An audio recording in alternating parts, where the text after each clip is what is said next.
Makasika ny fikajina tontolo iainana izay hatrany mitondra ny fomba fijeriny makasika ny firongatry ny doro-tanety tatoato ny minisitry ny ala Andriamaton Telo Maraparany toy izao ny fanazavana mifanandrify amin'izay. Fandraika amina toetra ara-politika eto amin'ny firenena zany constat hatramin'izay ary tsy azo felona koa fa raha tokony izy dia tany amin'ny volana jona na volana may tany dia efa tokony nanombo ny campagne de sensibilisation amin'le ady amin'ny doro-tanety nefa rahantsika malala moa fa misy ny fitsanganan'ny gouvernemanta volana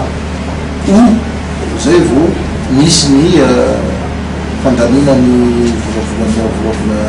telopolo am-panjakana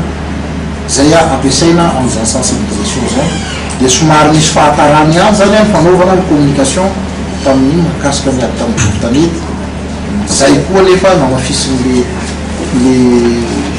toetra ara zay mampalahelo atao amin'ny sasany amin'ny fandroana amin'ireny ala ireny fa ny ministera zany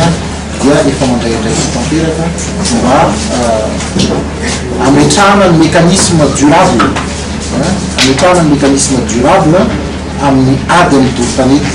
raha miteny hoe mécanisme durable dia iarahantsika milala fa misy amin'le hoe programme RED plus